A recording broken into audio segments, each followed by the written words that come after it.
In a hole in the ground there lived a hobbit. Not a nasty, dirty, wet hole, filled with the ends of worms and an oozy smell, nor yet a dry, bare, sandy hole with nothing in it to sit down on or to eat. It was a hobbit hole, and that means comfort. It had a perfectly round door like a porthole, painted green, with a shiny yellow brass knob in the exact middle. The door opened onto a tube-shaped hall like a tunnel, a very comfortable tunnel without smoke, with paneled walls and floors tiled and carpeted, provided with polished chairs, and lots of pegs for hats and coats. The hobbit was fond of visitors. The tunnel wound on and on, going fairly but not quite straight into the middle of the hill, as all the people for many miles round called it, and many little round doors opened out of it, first on one side and then on another. No going upstairs for the hobbit. Bedrooms, bathrooms, cellars, pantries, lots of these. Kitchens, dining rooms, wardrobes. He had whole rooms devoted to clothes. All were on the same floor, and indeed on the same passage. The best rooms were all on the left-hand side, going in, for these were the only ones to have windows, deep-set round windows looking over his garden and meadows beyond, sloping down to the river. This hobbit was a very well-to-do hobbit, and his name was Baggins. The Bagginses had lived in the neighborhood of the hill for time out of mind, and people considered them very respectable, not only because most of them were rich, but also because they never had any adventures or did anything unexpected. You could tell what a Baggins would say on any question, without the bother of asking him. This is a story of how a Baggins had an adventure, and found himself doing and saying things altogether unexpected. He may have lost the neighbors' respect, but he gained, well, you will see whether he gained anything in the end. The mother of our particular hobbit. What is a hobbit? I suppose hobbits need some description nowadays, since they have become rare, and shy of the big people, as they call us. They are, or were, a little people, about half our height, and smaller than the bearded dwarfs. Hobbits have no beards. There is little or no magic about them, except the ordinary everyday sort, which helps them to disappear quickly and quietly when large stupid folk like you and me come blundering along, making a noise like elephants which they can hear a mile off. They are inclined to be fat in the stomach. They dress in bright colors, chiefly green and yellow, wear no shoes because their feet grow natural leathery soles and thick warm brown hair like the stuff on their heads, which is curly, have long clever brown fingers, good-natured faces, and laugh deep fruity laughs, especially after dinner, which they have twice a day when they can get it. Now you know enough to go on with. As I was saying, the mother of this hobbit, of Bilbo Baggins, that is, was the fabulous Belladonna Took, one of the 3 remarkable daughters of the old Took, head of the hobbits who lived across the water, the small river that ran at the foot of the hill. It was often said, in other families, that long ago one of the Took ancestors must have taken a fairy wife.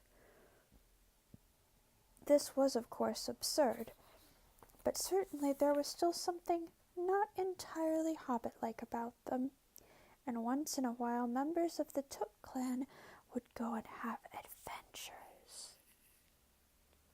They discreetly disappeared, and the family hushed it up, but the fact remained that the Tooks were not as respectable, I should say, as the Bagginses, though they were undoubtedly richer.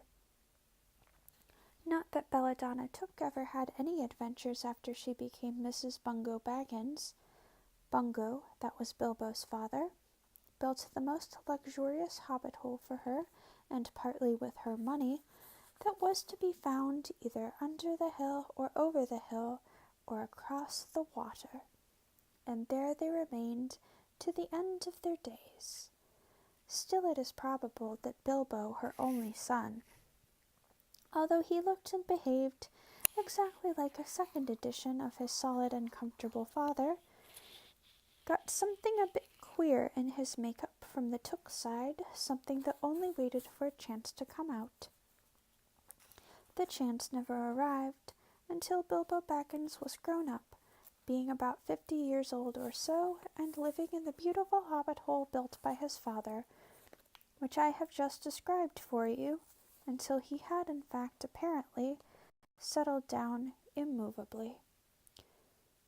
By some curious chance, one morning long ago in the quiet of the world, when there was less noise and more green, and the hobbits were still numerous and prosperous, and Bilbo Baggins was standing at his door after breakfast smoking an enormous long wooden pipe that reached nearly down to his woolly toes, neatly brushed, Gandalf came by. Gandalf.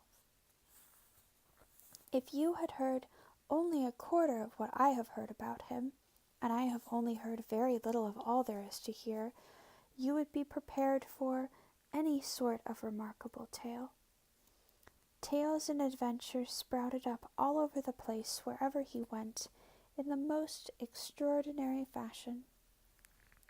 He had not been down that way under the hill for ages and ages, not since his friend the old Took died, in fact, and the hobbits had almost forgotten what he looked like. He had been away over the hill and across the water on businesses of his own since they were all small hobbit boys and hobbit girls. All that the unsuspecting Bilbo saw that morning was an old man with a staff. He had a tall, pointed blue hat, a long grey cloak, a silver scarf over which a white beard hung down below his waist, and immense black boots. "Good morning," said Bilbo, and he meant it. The sun was shining, and the grass was very green, but Gandalf looked at him from under long bushy eyebrows that stuck out further than the brim of his shady hat. "What do you mean?" he said. "Do you wish me a good morning?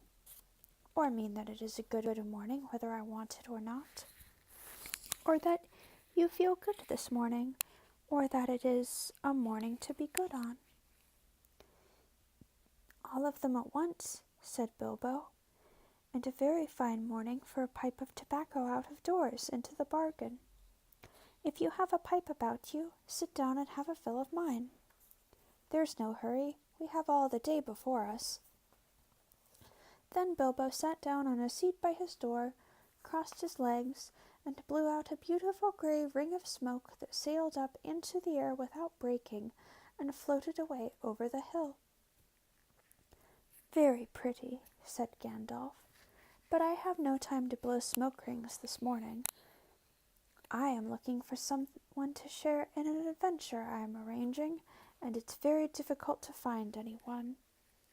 I should think so in these parts. We are plain quiet folk and have no use for adventures. Nasty, disturbing, uncomfortable things make you late for dinner.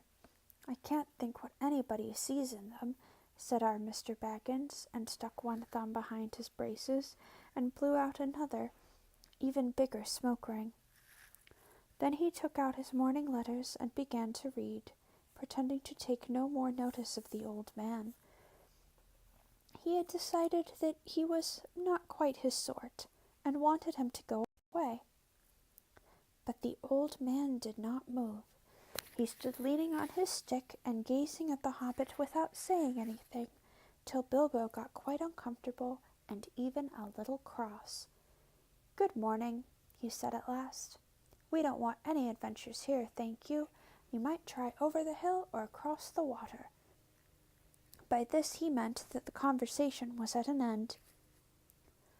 "What a lot of things you do use good morning for," said Gandalf. "Now you mean that you want to get rid of me, and that it won't be good till I move off." Not at all, my dear sir. Let me see, I don't think I know your name." Yes, my dear sir, and I do know your name, Mr. Bilbo Baggins, and you do know my name, though you don't remember that I belong to it. I am Gandalf, and Gandalf means me. To think that I should have lived to be good-morninged by Belladonna Took's son, as if I was selling buttons at the door. Gandalf, good gracious me, not the wandering wizard that gave old Took a pair of magic diamond studs that fastened themselves and never came undone till ordered. Not the fellow who used to tell such wonderful tales at parties about dragons and goblins and giants and the rescue of princesses and the unexpected luck of widows' sons. Not the man that used to make such particularly excellent fireworks. I remember those. Old Took used to have them on Midsummer's Eve. Splendid. They used to go up like great lilies and snapdragons and laburnums of fire, and hang in the twilight all evening. You will notice already that Mr. Baggins was not quite so prosy as he liked to believe. Also that he was very fond of flowers. Dear me, he went on. Not the Gandalf who was responsible for so many quiet lads and lasses going off into the blue for mad adventures, anything from climbing trees to visiting elves, or sailing in ships, sailing to other shores. Bless me, life used to be quite you used to upset things badly in these parts once upon a time. I beg your pardon, I had no idea you were still in business. Where else should I be? Said the wizard. All the same, I am pleased to find you remember something about me. You seem to remember my fireworks kindly at any rate, and that is not without hope.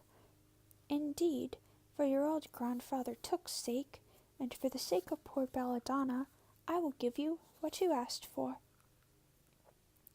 I beg your pardon, I haven't asked for anything. Yes, you have, twice now. My pardon, I give it to you. In fact, I will go so far as to send you on this adventure. Very amusing for me, very good for you. And profitable, too. Very likely, if you ever get over it. Sorry. I don't want any adventures, thank you. Not today. Good morning. But please come to tea any time you like. Why not tomorrow? Come tomorrow. Goodbye. With that, the hobbit turned and scuttled inside his round green door and shut it as quickly as he dared, not to seem rude. Wizards, after all, are wizards. What on earth did I ask him to tea for? He said to himself as he went to the pantry. He had only just had breakfast, but he thought a cake or two and a drink of something would do him good after his fright. Gandalf, in the meantime, was still standing outside the door and laughing long but quietly. After a while he stepped up, and with the spike of his staff scratched a queer sign on the hobbit's beautiful green front door. Then he strode away, just about the time when Bilbo was finishing his second cake and beginning to think that he had escaped adventure very well. The next day he had almost forgotten about Gandalf. He did not remember things very well, unless he put them down on his engagement tablet like this: Gandalf Tea Wednesday. Yesterday he had been too flustered to do anything of the kind. Just before tea time there came a tremendous ring on the front door bell, and then he remembered. He rushed and put on the kettle, and put out another cup and saucer, and an extra cake or two, and ran to the door. I am so sorry to keep you waiting, he was going to say, when he saw that it was not Gandalf at all. It was a dwarf with a blue beard tucked into a golden belt and very bright eyes under his dark green hood. As soon as the door was opened, he pushed inside just as if he had been expected. He hung his hooded cloak on the nearest peg and, "Dwalin at your service," he said with a low bow. "Bilbo Baggins at yours," said the hobbit, too surprised to ask any questions for the moment. When the silence that followed had become uncomfortable, he added, "I am just about to take tea. Pray come and have some with me." A little stiff, perhaps, but he meant it kindly. And what would you do if an uninvited dwarf came and hung things up in your hall without a word of explanation? They had not been at table long. In fact, they had hardly reached the third cake when there came another, even louder, ring at the bell. "Excuse me," said the hobbit, and off he went to the door. "So you have got here at last." That's what he was going to say to Gandalf this time, but it was not Gandalf. Instead, there was a very odd-looking dwarf on the step with a white beard and a scarlet hood. And he too hopped inside as soon as the door was open, just as if he had been invited. "I see they have begun to arrive already," he said when he caught sight of Dwalin's green hood hanging up. He hung his red one next to it, and, "Balin at your service," he said with his hand on his breast. "Thank you," said Bilbo with a gasp. It was not the correct thing to say, but "they have begun to arrive" had flustered him badly. He liked visitors, but he liked to know them before they arrived, and he preferred to ask them himself. He had a horrible thought that the cakes might run short, and then he, as the host, he knew his duty and stuck to it however painful, he might have to go without. "Come along in and have some tea," he managed to say after taking a deep breath. "A little beer would suit me better if it is all the same to you, my good sir," said Balin with the white beard. "But I don't mind some cake. Seed cake, if you have any." "Lots," Bilbo found himself answering, to his own surprise, and he found himself scuttling off, too, to the cellar to fill a pint beer mug, and then to a pantry to fetch 2 beautiful round sea cakes, which he had baked that afternoon, for his after-supper morsel. When he got back, Balin and Dwalin were talking at the table like old friends. As a matter of fact, they were brothers. Bilbo plumped down the beer and the cake in front of them, when loud came a ring at the bell again, and then another ring. Gandalf for certain this time, he thought as he puffed along the passage, but it was not. It was 2 more dwarves, both with blue hoods, silver belts, and yellow beards, and each of them carried a bag of tools and a spade. In they hopped as soon as the door began to open. Bilbo was hardly surprised at all. "What can I do for you, my dwarves?" he said. "Kili at your service," said the one. "And Fili," added the other, and they both swept off their blue hoods and bowed. "At yours and your families," replied Bilbo, remembering his manners this time. "Dwalin and Balin here already, I see," said Kili. "Let us join the throng." "Throng," thought Mr. Baggins. "I don't like the sound of that. I really must sit down for a minute and collect my wits and have a drink." He had only just had a sip in the corner while the 4 dwarves sat round the table and talked about mines and gold and troubles with the goblins and the depredations of dragons and lots of other things which he did not understand and did not want to, for they sounded much too adventurous, when his bell rang again, as if some naughty little hobbit boy was trying to pull the handle off. "Someone at the door," he said, blinking. "Some 4, I should say by the sound," said Fili. "Besides, we saw them coming along behind us in the distance." The poor little hobbit sat down in the hall and put his head in his hands and wondered what had happened and what was going to happen and whether they would all stay to supper. Then the bell rang again louder than ever, and he had to run to the door. It was not 4 after all, it was 5. Another dwarf had come along while he was wandering in the hall. He had hardly turned the knob before they were all inside, bowing and saying, "At your service," one after another. Dory, Nori, Ori, Oin, and Gloin were their names. And very soon 2 purple hoods, a gray hood, a brown hood, and a white hood were hanging on the pegs, and off they marched with their broad hands stuck in their gold and silver belts to join the others. Already it had almost become a throng. Some called for ale, and some for porter, and one for coffee, and all of them for cakes, so the hobbit was kept very busy for a while.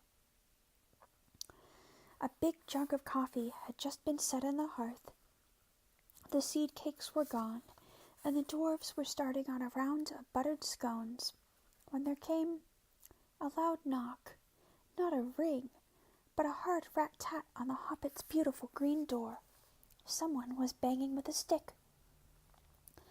Bilbo rushed along the passage, very angry, and altogether bewildered and bewithered. This was the most awkward Wednesday he ever remembered. He pulled open the door with a jerk, and they all fell in, one on top of the other. More dwarves. 4 more. And there was Gandalf behind, leaning on his staff and laughing.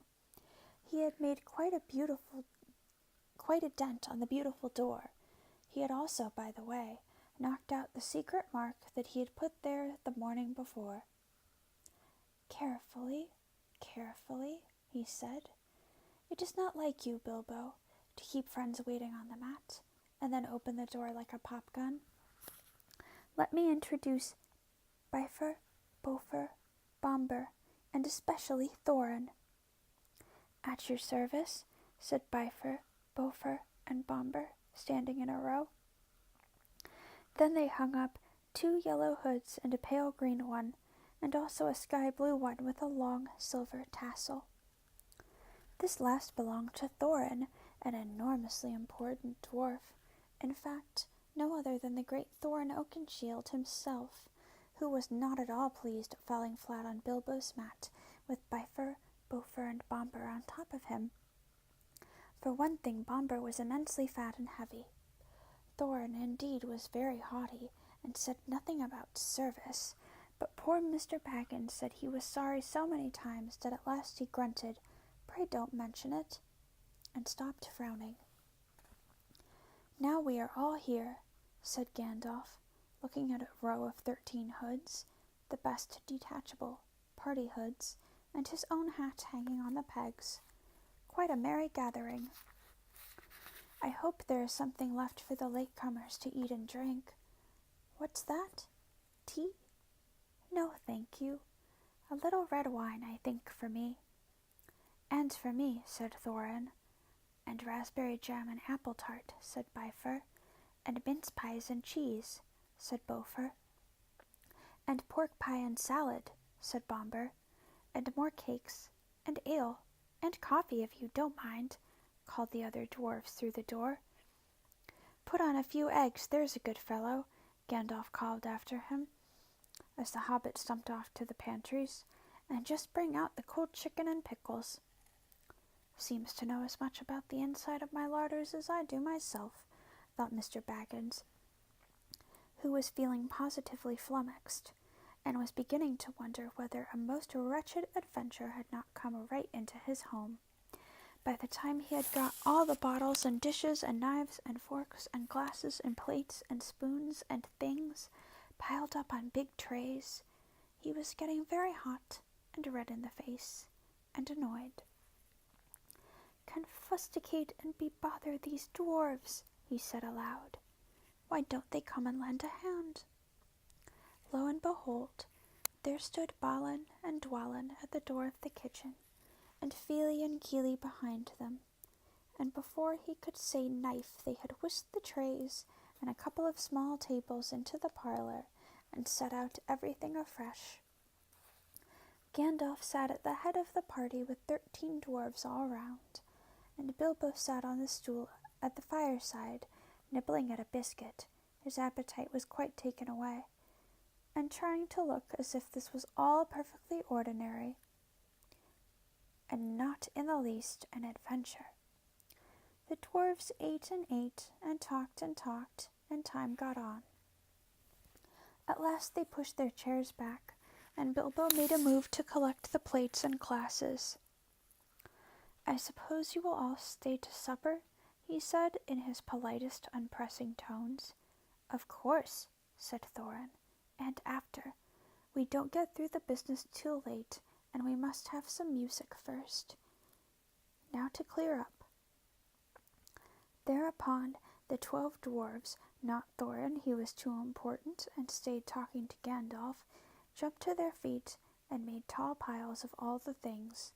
Off they went, not waiting for trays, balancing columns of plates, each with a bottle on the top, with one hand, while the Hobbit ran after them squeaking with fright. "Please be careful, and please don't trouble. I can manage." But the dwarves only started to sing. "Chip the glasses and crack the plates, blunt the knives and bend the forks. That's what Bilbo Baggins hates. Smash the bottles and burn the corks. Cut the cloth and tread on the fat. Pour the milk on the pantry floor. Leave the bones on the bedroom mat. Splash the wine on every door. Dump the crocks in a boiling bowl. Pound them up with a thumping pole. And when you've finished, if any are whole, send them down the hall to roll. That's what Bilbo Baggins hates.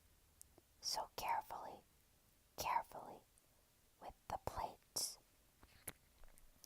And of course they did none of these dreadful things, and everything was cleaned and put away, safe and quick as lightning, while the Hobbit was turning round and round in the middle of the kitchen trying to see what they were doing. Then they went back and found Thorin with his feet on the fender smoking a pipe. He was blowing the most enormous smoke rings, and wherever he told one to go it went, up the chimney, or behind the clock on the mantelpiece, or under the table, or round and round the ceiling. But wherever it went, it was not quick enough to escape Gandalf. Pop! He sent a smaller smoke ring from his short clay pipe straight through each one of Thorin's. Then Gandalf's smoke ring would go green and come back to hover over the wizard's head. He had quite a cloud of them about him already, and in the dim light it made him look strange and sorcerous. Bilbo stood still and watched. He loved smoke rings. And then he blushed to think of how proud he had been yesterday morning of the smoke rings he had sent up the wind over the hill. "Now for some music," said Thorin. "Bring out the instruments." Kili and Fili rushed for their bags and brought back little fiddles. Doreen, Nori, and Ori brought out flutes from somewhere inside their coats. Bomber produced a drum from the hall. Bifer and Bofer went out too, and came back with clarinets that they had left among the walking sticks. Dwalin and Balin said, "Excuse me, I left mine in the porch." "Just bring mine in with you," said Thorin. They came back with viols as big as themselves, and with Thorin's harp wrapped in a green cloth. It was a beautiful golden harp, and when Thorin struck it, the music began all at once, so sudden and sweet that Bilbo forgot everything else, and was swept away into dark lands under strange moons. Far over the water, and very far from his hobbit hole under the hill,